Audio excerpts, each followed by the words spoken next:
পুকুরটা আবার সংস্কার করা হয়েছে, নতুন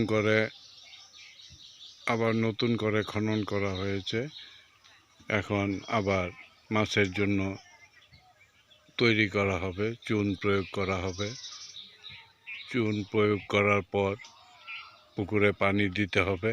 পানি দেওয়ার পরে মাছের খাদ্য তৈরি করতে হবে। খাদ্য তৈরি করার পর পোনা ছাড়ার ব্যবস্থা করতে হবে। পুকুরের পাড়গুলা এমনভাবে তৈরি করা হয়েছে যাতে বর্ষাকালে পাড় না ডুবাইতে পারে, মাছের যেন কোনো ক্ষতি না হয়, সেই চেষ্টার জন্য এই পদ্ধতি করা হয়েছে। এখন ঘাস লাগানো হবে। বৃষ্টির জন্য দুর্বা ঘাস তৈরি করা যাচ্ছে না। গাছ যেগুলো লাগানো হয়েছিল সেগুলো সব রৌদ্রের তাপে নষ্ট হয়ে গিয়েছে। আবার নতুন করে পাড় তৈরি করতে হবে। এই যে পাড়গুলা বেশ চওড়া করা হয়েছে। এখন আমরা পরবর্তী পদক্ষেপ নেওয়ার জন্য ব্যবস্থা গ্রহণ করে দিতেছি। আজকে 1 মাস যাবৎ পুকুর রৌদ্রে খনন করার পর রৌদ্রে শুকানো হয়েছে এবং ভিতরে যে কাদাজনিত মাটি ছিল সেগুলো তুলে ফেলা হয়েছে। এখন নতুন করে আবার তৈরি করা হচ্ছে। গত বছর মাছ অবশ্য ভালোই হয়েছিল। প্রায় 7 বিঘা জমিতে পুকুরটা আমাদের 4 মণ মাছের পোনা ছাড়া হয়েছিল।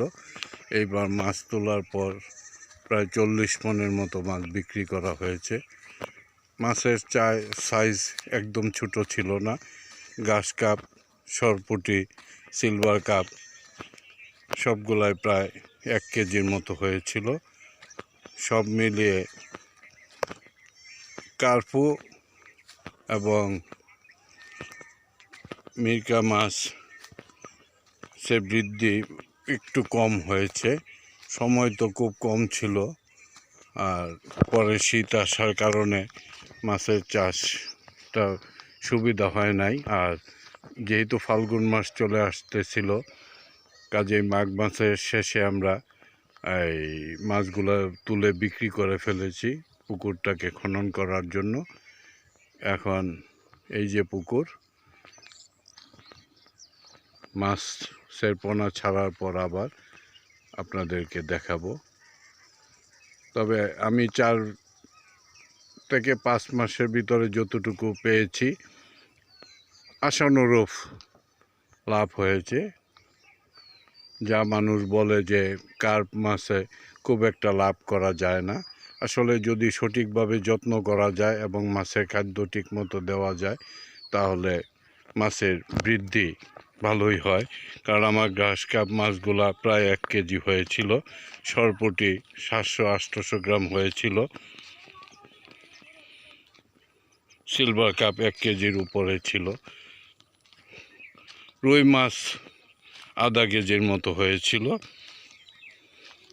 তবে ব্রিগেড মাছটা আমার পুকুরে খুব একটা বৃদ্ধি পায় নাই, যে কারণে আমরা ব্রিগেড মাছ দিয়েছিলাম প্রায় 20 কেজির উপরে। এটা আমার যদি সিলভারের মতো বড় হইতো তাহলে হয়তো প্রফিটটা আর একটু বেশি আসতো। তবু ভালোই হয়েছে ঈশ্বরের কৃপায়। 4 মাস 4.5 মাসে মাছের বৃদ্ধি ভালোই হয়েছে।